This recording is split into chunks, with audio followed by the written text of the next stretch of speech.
Bismillahirrahmanirrahim. Alhamdulillahirabbil alamin.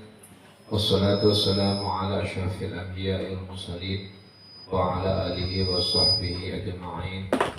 Subhanaka la ilma lana illa ma 'allamtana innaka antal alimul hakim.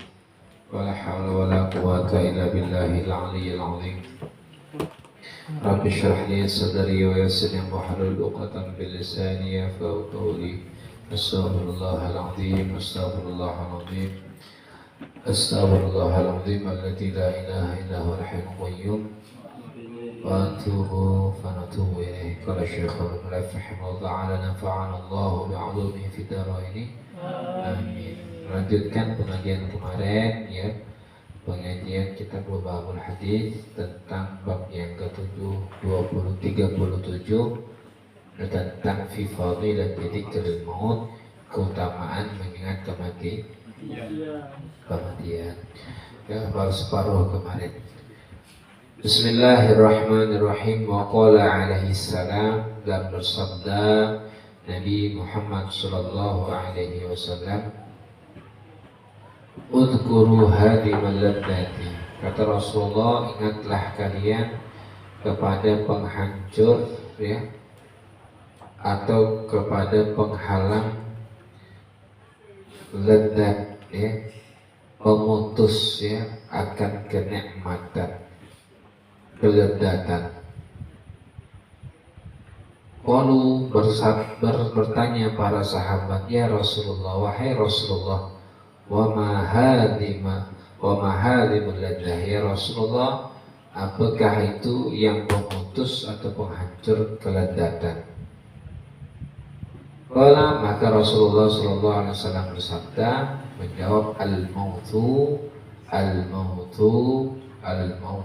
thalathan, 3 kali ya, kematian.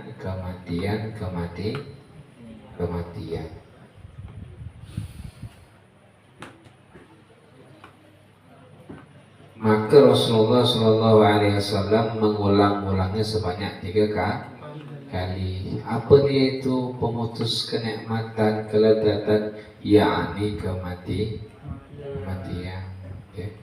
Orang itu kalau sudah ingat kematian itu tak ada selera lagi, nak makan tak selera lagi, nak kerja tak selera lagi. Kenapa? Karena yang dilihat ingatnya dari kematian, fokusnya mau ibadah.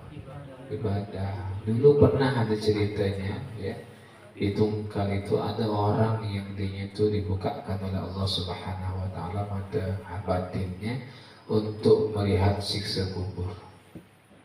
Asal ke tengok ke kanan, ditengoknya orang kena siksa di dalam kubur. Asal tengok ke kiri, ditengoknya orang ya disiksa dalam kubur. Sibuk akhirnya dia mengingat kematian. Nanti kalau aku mati masuk ke dalam kubur, apa yang aku bawa? Akhirnya sibuk siang malam beribadah kepada Allah, sampai keluarganya itu mengeluhnya kenapa? Sudah tak mau lagi nyari nafkah, taunya cuma ibadah. Kalau orang sudah ingat mati itu begitu tuh, gak sedap lagi rasanya ya. Tengok gelombang besar di lautan tuh ya, lagi ngisi nih, tak sedap lagi perasaan. Enak di rumah mereka kawan nih, bahaya nanti meninggal, masuk elah di kubur nanti meninggal di lautan, tak enak lagi perasaan ya. Pergi ngampra ke lampu misalnya ya dah, masa upahnya cuman kata kawan bahaya situ ya, buaya ini ganas-ganas katanya. Kawan baru melangkah sedikit langsung kena sengam dia. Nah, gak enak lagi perasaannya kalau orang ingat kematian seperti itu. Makanya di awal kemarin diingatkan bahwa orang yang ingat kematian itu ya ada 2, ada yang tercela, ada yang terpuji. Yang tercela mereka apa? Yang takut meninggalkan dunia sebab dirinya banyak harta, tak mau meninggalkan kenikmatan dunia. Yang kedua itu yang hakiki, yang sebenarnya. Siapa mereka? Yang takut akan kematian lantas mempersiapkan apa yang nanti berikan kepada yang dijumpai, yakni kepada Allah Subhanahu wa Ta'ala. Itu yang betul-betul orang yang kematian.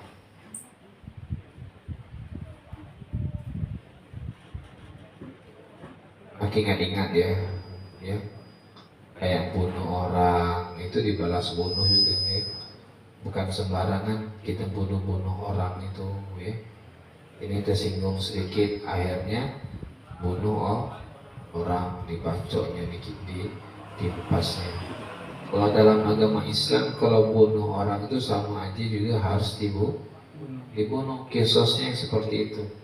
Artinya kalau orang bunuh orang lain, itu akan mendatangkan kematian pada dirinya sendiri.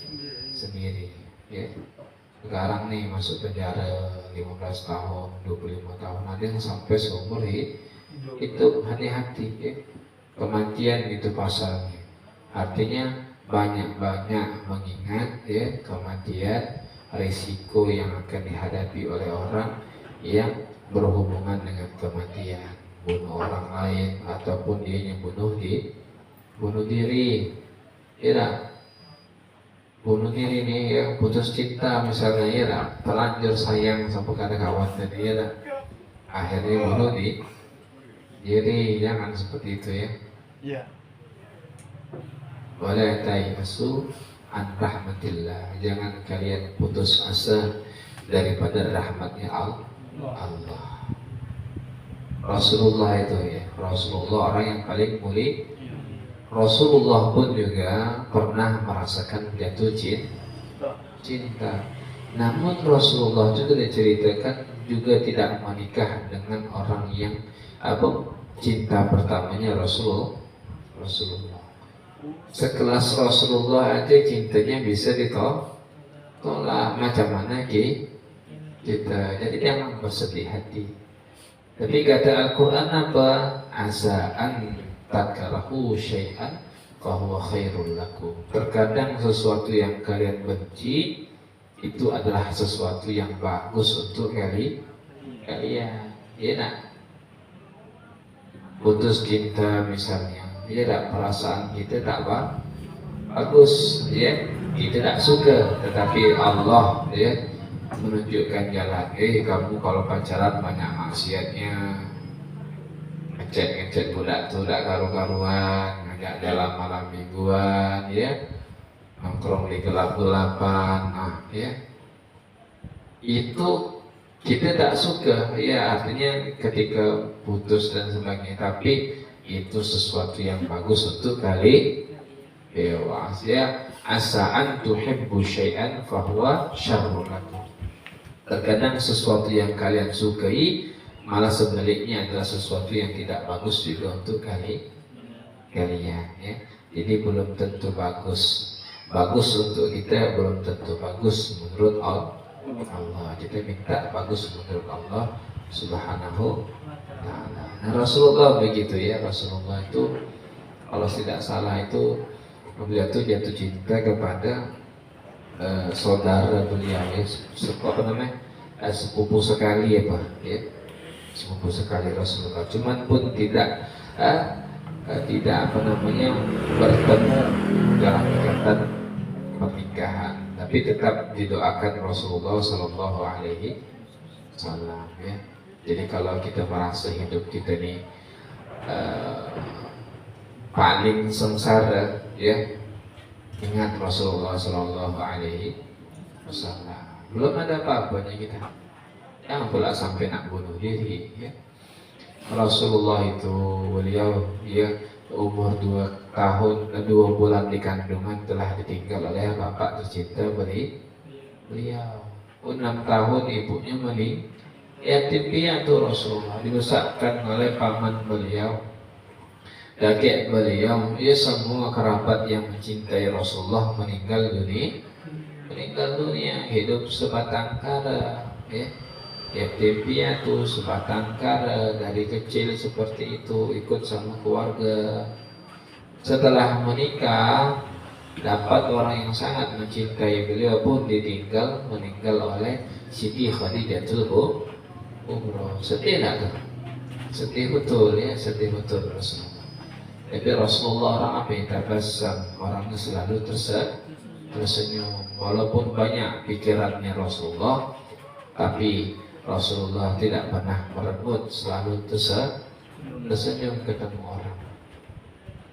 Kita paket tak ada sudah merebut dia dah kan? Aduh, paket habis nih kata kawan. Aduh, kacau nih ya. Pendek langkah kata kawan nih. Nah, itu sudah merebut tuh. Rasulullah tidak begitu ya. Makanya apa uswatun hasanah, contoh bagi kita semua ya. Rasulullah itu orang paling romantis ya, paling romantis. Meninggalnya aja Rasulullah itu dalam riwayat di pangkuannya Siti Sayyidah Aisyah. Kan keren tuh kayak di film-film tuh, meninggal di pangkuan orang yang dicintai itu ya. Itu sudah Rasulullah duluan yang ngantuhkan ya. Masya Allah ya. Indah orang yang hidupnya cinta kepada Rasulullah sehingga mengikuti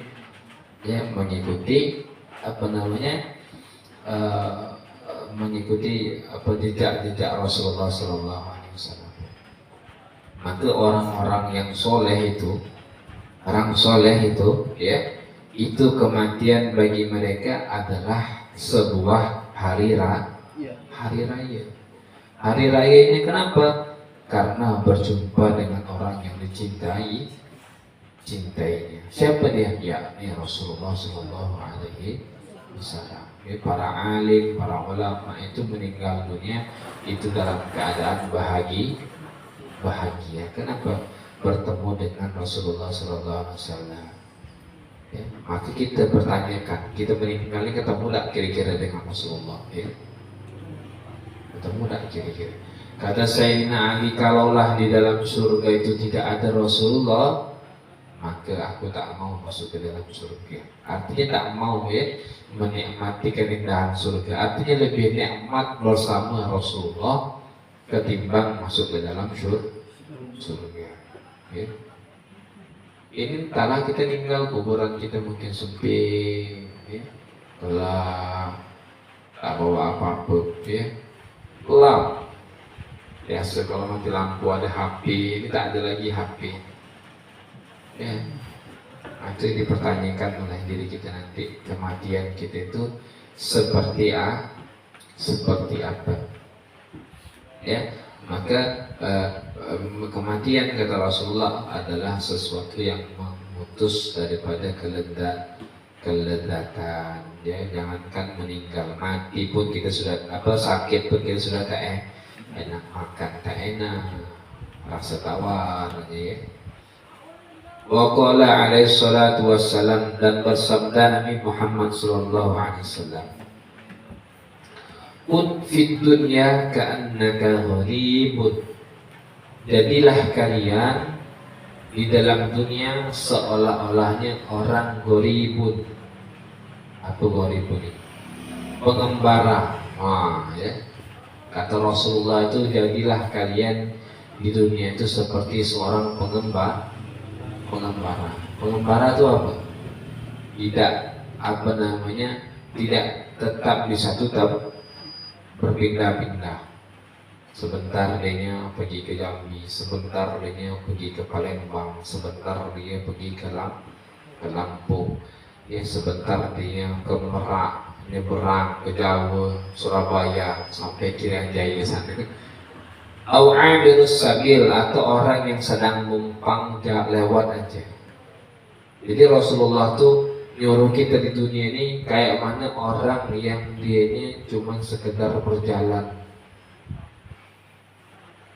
Artinya apa? Jangan tergoda.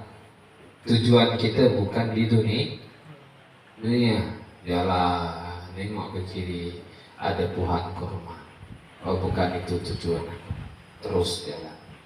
Nengok ke kanan, ya ada cewek cantik.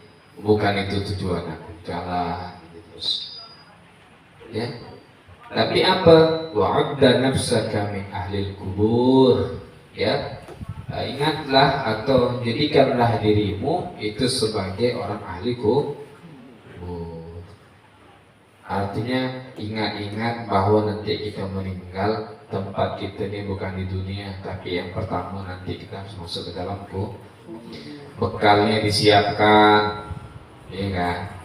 Orang tuh misalnya ya kalau mau apa namanya ke pasar, ini mau balik ke rumahnya, ke pasar apa? Yang dibelinya sesuatu yang diperlukan di rumah. Misal di rumah perlu lampu, beli lampu. Misalnya di rumah perlu kompor, beli kompor. Misal di rumah perlu kulkas, beli kulkas. Tak ada orang tinggal di pasar, pasti dia akan balik ke rumah. Nah, begitu juga Rasulullah mengumpamakan kita. Di dunia ini, ya numpang lewat aja, ambil yang pentingnya saja. Untuk persiapan kita balik ke rumah. Ingat-ingat di kuburan nanti gelap, apa yang menemani kita, amal ibadah kita. Ya. Jadi amal ibadah kita yang nanti membuat kuburan kita tak terang. Payah ya ngamalkan ini, ya payah ya. Tapi mudah-mudahan kita tahu bisa kita amalkan. Ya kadang-kadang kita dunia itu habis-habisan gitu. Ya perasaan ya kalau berduit itulah enak betul ya. Perasaan kalau punya HP mantap tuh sudah enak betul, punya motor juga enak betul. Padahal tidak seperti itu. Wa qala alaihi salatu wassalam, idza matal alimu bakat alaihi alus samawati wa sab'ina yauman. Apabila meninggal dunia orang yang alim itu apa kemarin? Ya, orang yang berilmu. Ya, kita sudah sering jelaskan orang yang alim itu 3 kata Rasulullah. Ya. Lil alimi thalathatu alamatin. Orang yang alim itu memiliki 3 tingkah. Yang pertama sidqul kalam, orangnya omongannya selalu benar, tak ada dia yang menyembunyi-bunyikan sesuatu kebenaran, katakan hak, katakan batil, batil, omongannya juga bagus didengar dan juga tak menyakitkan hati dan sebagainya. Yang kedua adalah ijtinabul haram, orangnya namanya selalu menjauhkan diri daripada keharaman. Ada orang yang punya ilmu, hafal Quran, hafal hadis, tapi masih sering mabuk. Itu bukan orang alim itu. Ya.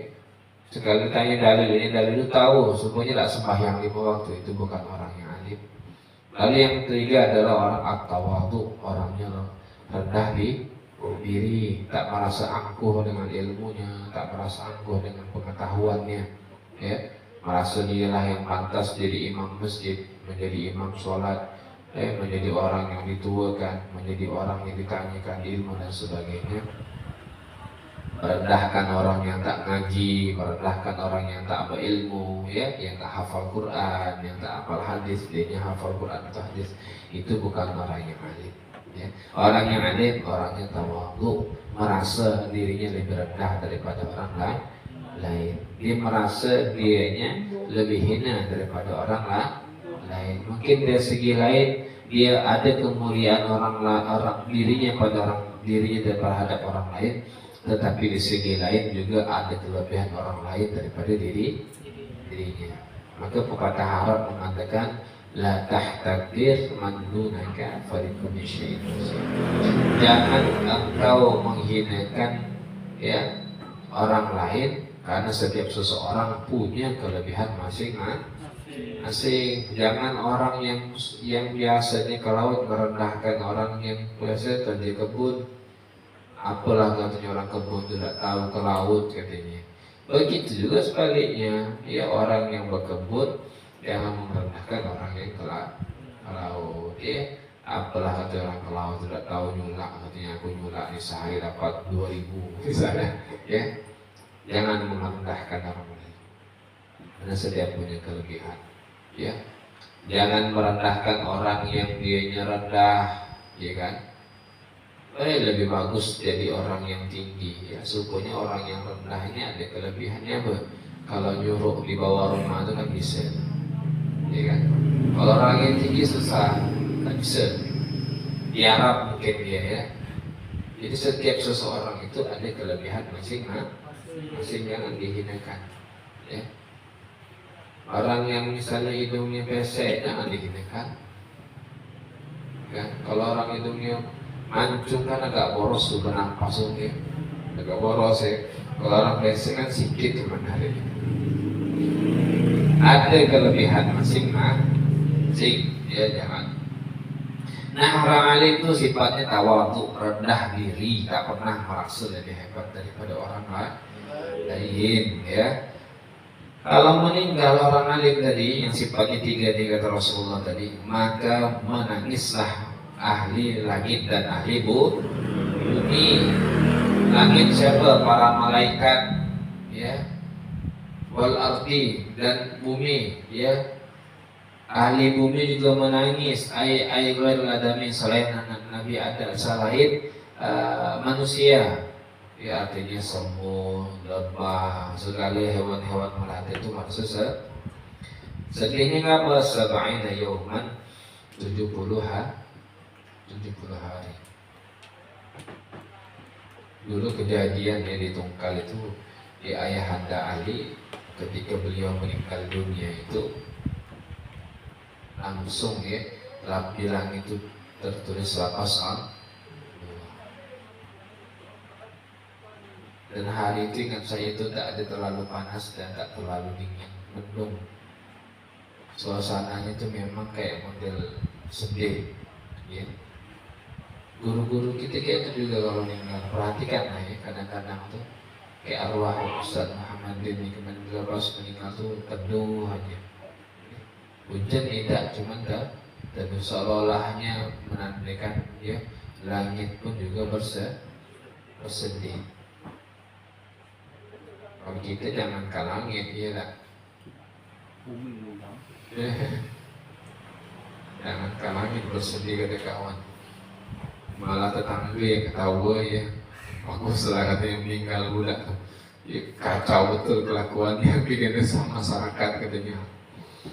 Ya Allah.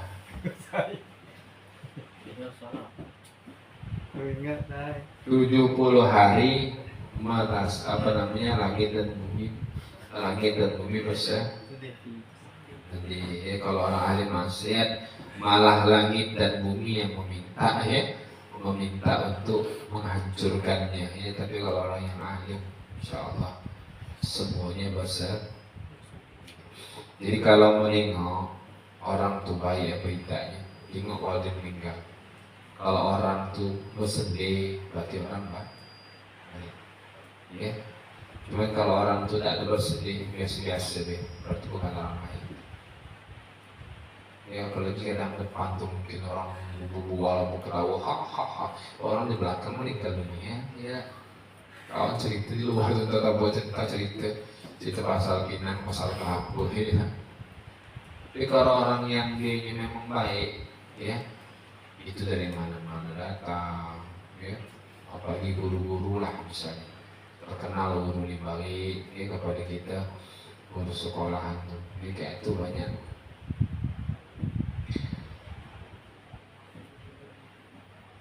Maka kesedihan orang itu, ya, itu menjadi doa bagi orang yang meninggal. Ada ceritanya. Orang meninggal dunia, ahli maksiat ini, ya, dalam kitab mana ini Nusani yang apa Ma'adzul Nusduri apa di mana ceritanya itu. Orang ini meninggal dunia cuma ahli maksiat, tapi ketika dia meninggal dunia berpesan kepada orang lain, kepesan kepada ahli warisnya. Nanti kalau aku meninggal dunia, tolong kamu catat 2 orang, ya, yang nyelawat itu nangis dan menceritakan tentang kebaikan aku. Jadi pas orang nyelawat tuh ada orang dicatat, oh ya Allah, usianya orang ini orang baik betul, nangis orang mereka. Padahal ahli maksiat ya. Akhirnya apa ceritanya? Diampuni dosanya sebab tadi orang tadi menangisi katanya orang baik, ya. Padahal bual-bualan cuman, ya. Jadi tapi jangan ditiru ya, jangan ditiru, ini ceritanya ya. Orang-orang ini juga Awal kalau kayak itu masih ada juga ke cerita tadi itu ya, mungkin kamu juga apa dadanya kena pentung sama malaikat ya. Jangan ikuti ya, cuma ceritanya artinya kan kalau kita sembahyang mayat itu lah ya karena itu ada yang bilang imam kita saksikan ini mayit ya baik khair ya kita saksikan ini mayit baik khair kita saksikan baik khair kenapa ya itu doa tadi itu walaupun tadi mayit itu meninggal dunia dalam keadaan tak bagus tetap kita harus katakan baik maka tak ada orang yang meninggal dunia itu dalam keadaan keburukan tak boleh kita ngomong kejahatan mayit ya arwah ini itu dulu ya Allah perampok jahat dulu itu bunuh orang sekian jangan ya itu tanpa dibentuk sama mereka di dalam kuburan ya jadi yang baik-baik aja cerita ya kan jadi kalau orang meninggal dan orang yang hidup dibandingkan maka lebih baik orang yang meninggal dunia. Kenapa? Karena tidak boleh menceritakan keburukannya. Karena kalau diceritakan itu akan dikirimkan kembali ya siksanya kepada orang tersebut. Maka kalau nak cerita itu ada cerita dulu begini-begini dan sebutkan orangnya sebagai etibar aja. Ya, kita habiskan nasi kita ya. Wa qala alaihi salatu wassalam dan sabda Nabi Muhammad sallallahu alaihi wasallam man lam yahzan li mautil alim fa huwa munafiqun qala thalatha marrat. Apabila orang tidak sedih dengan meninggalnya orang alim maka orang tersebut orang munafik. Ada orang yang mendengarkan kematian orang yang soleh, orang yang alim lantas hatinya tidak sedih berarti dia orang yang munafik. Jangan pula pura-pura misalnya sedih aku ya macam mana ya kita dewek lah merasakan. Artinya kalau kita merasa sedih dengan meninggalnya orang yang alim berarti kita bukan termasuk orang yang munafik ya. Jadi balik kepada diri kita, ukur diri kita. Dengar misalnya di sana ada habib, ada kiai ya Fulan bin Fulan telah meninggal dunia, insyaallah ya. Kadang-kadang diceritakan Habib Umar, ulama Indonesia ini ya, seperti Habib Thohir kemarin itu meninggal dunia ya. Rasa sedih dengan hal tersebut. Jadi jangankan nak sedih kata kawan, nyelawat pun tidak ya. Bacakan Yasin tidak ada nongol ya. Tak ada nongol ya, guru meninggal itu tak ada nongol, orang soleh meninggal itu tak ada nongol, orang soleh meninggal itu usahakan gitu bagi ya mudah-mudahan kita termasuk bukan orang yang munafik ya. Terakhir kata Rasulullah SAW dalam pasal ini, idza matal mayyitu taqulul malaikah ma qaddama wa yaqulun nasu ma khallafa. Kalau meninggal dunia orang maka malaikat mengatakan qaddama, apa yang telah mereka lakukan daripada amal ibadah mereka terdahulu dulu ya. Wa yaqulun nasu ma khallafa ya. Manusia tapi sebaliknya ya manusia mengatakan ma khallafa, apa yang ditinggalkan oleh mereka daripada kematian. Malaikat ngomong apa yang dilakukan sebelum kematiannya, amal ibadah. Manusia makhlafa, apa yang ditinggalkan, yakni daripada harta. Artinya malaikat itu sibuk dengan amal ibadah kita, tapi manusia itu sibuk dengan harta kita. Ya. Oh itu orang kaya, anaknya 3, kebunnya makhluk kata kawan ratusan hektar. Itu yang diceritakannya orang-orang itu. Apalagi ahli warisnya, sudahlah langsung dibagi. Ya. Artinya manusia itu tak peduli dengan amal ibadah kita, tapi mereka itu peduli dengan harta kita. Maka apa yang kita pandang, ya kita yang pandang itu sesuatu yang diperhatikan malaikat. yakni daripada amal-amal kita ya. Semoga Allah Subhanahu wa taala ya menjadikan kita orang yang selalu mengingat kematian dan mempersiapkan kematian dengan baik ya, sehingga kita menjadi orang yang bermanfaat hidupnya di dunia untuk kemanfaatan di akhirat nanti. Amin Allahumma amin. Itu akan datang al-bab tsamin wa thalathun fi fadilati dzikr wa ahli wa ahwali.